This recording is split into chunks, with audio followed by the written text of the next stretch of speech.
Lucky the super star. బేసిక్గా ఇదొక Tamil movie. ఓటీటీలో తెలుగు డబ్బుడ్ వర్షన్ కూడా రిలీజ్ చేశారు.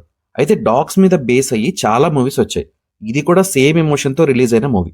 సో ఇంకా మూవీ ఎలా ఉంది, స్టోరీ ఏంటి అని డీటెయిల్ రివ్యూలో చూసేద్దాం. దానికన్నా ముందు మన ఛానల్ ఇంకా సబ్స్క్రైబ్ చేసుకోకపోతే ఇప్పుడే సబ్స్క్రైబ్ చేసుకోండి, సపోర్ట్ చేయండి. Thank you. ఇంకా స్టోరీ ఏంటంటే, మెంటల్గా డిస్టర్బ్ అయిన ఒక పాపకి వాళ్ళ మామ లక్కీ ఒక చిన్న కుక్క పిల్లని గిఫ్ట్గా ఇస్తాడు. ఈ పప్పి పేరు కూడా లక్కీ అనే పెడతారు వాళ్ళు. లక్కీ వచ్చినప్పటి నుంచి ఆ పాప మెంటల్ స్టెబిలిటీ బెటర్ అవుతూ వస్తుంది. ఒకరోజు లక్కీ మిస్ అవుతుంది. అలా మిస్ అయిన లక్కీ చాలా మంది దగ్గరికి వెళ్తుంది, చాలా మంది చేతులు మారుతుంది. అందులో పొలిటీషియన్స్ కూడా ఉంటారు.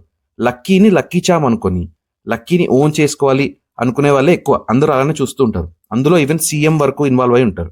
మరి లక్కీ ఎవరికి దొరికింది, లాస్ట్కి ఏమైంది అనేది స్టోరీ. అయితే ఈ మూవీలో స్పెషల్ ఎఫెక్ట్ ఏంటంటే, డాగ్స్ కూడా మాట్లాడుకుంటాయి. వాటికి మాత్రమే అర్థమయ్యేలా, కానీ దాన్ని మనకి ఈజీగా ఉండడం కోసం తెలుగులో ట్రాన్స్లేట్ చేశారు. సరే, అది ఓకే. మదర్ డాగ్ ఎమోషన్ ఇదంతా చూపించారు.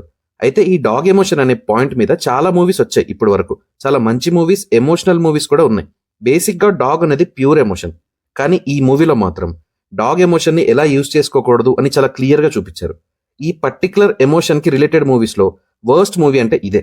అసలు ఏంటి అంత సిల్లీగా, ఏది పడితే అదేనా? సరే, లాజిక్స్ వదిలేస్తే బేసిక్ కామన్ సెన్స్ అయితే ఉంటుంది కదా, అదేనే యూజ్ చేయాలి. టూ బ్యాడ్ అసలు. Literally 2 hours of time waste తప్ప ఇంకేం లేదు. అసలు ఆ సీన్స్ ఏంటి, ఆ బీజిఎం ఏంటి? కొన్ని ప్యూర్ ఎమోషన్స్ని వీళ్ళు చాలా గ్రాంటెడ్గా తీసుకున్నట్టు అనిపించింది. ఆ బీజిఎం ఏంటి, ఒక 30 years బ్యాక్ మ్యూజిక్ లాగా ప్రతి సీన్కి ఒకటే బీజిఎం వస్తుంది. మూవీలో హీరో జీవి ప్రకాష్. పోనీ ఆయన మంచి మ్యూజిక్ డైరెక్టరే కదా, ఆయనతోనే మ్యూజిక్ చేపించుకోవాల్సింది. ఏంది ఈ ఘోరం అసలు? సినిమాటోగ్రఫీ ఎలా ఉందంటే 2001, 2002లో వచ్చిన మూవీస్ని ఇప్పుడు చూస్తే ఎలా ఉంటుందో అలానే ఉంది. మళ్ళీ సెందిల్ లాంటి సినిమాటోగ్రఫర్ ఉన్నారు ఈ మూవీకి. ఇంకా కాస్టింగ్ అయితే ప్రతి ఒక్కరిని ఇంతకుముందు ఏదో ఒక మూవీలో చూసే ఉంటాం, అందరు తెలిసిన వాళ్ళే. కానీ ఎందుకో ఒక్కరు కూడా ఎఫర్ట్స్ పెట్టలేదు. లీడ్ కాస్టింగ్లో అయితే జీవి ప్రకాష్ ఇంకా అనస్వర రాజన్ యాక్ట్ చేశారు. అసలు ఎలా యాక్సెప్ట్ చేశారు ఈ సబ్జెక్ట్ని? స్టోరీ వినకుండా ఓకే చేశారా ఏంటి? 2 hours సినిమాని 2x పెట్టి చూసినా బోర్ కొట్టింది. 20x పెట్టి చూడాలేమో. దానికి తోడు హాట్స్టార్లో రిలీజ్ చేశారు. అసలు సినిమానే టార్చర్ లాగా ఉందంటే హాట్స్టార్ అంటే ఇంకో టార్చర్. మూవీ కంప్లీట్ అయ్యేలోపు ఒక సీరియల్లో ఒక ఎపిసోడ్ని కంప్లీట్గా చూపిస్తాడు మనతో. మూవీ కంప్లీట్ అయ్యాక నాకైతే చాలా టైం వేస్ట్ లాగా అనిపించింది. మూవీ హాట్స్టార్లో తెలుగులో అవైలబుల్గా ఉంది.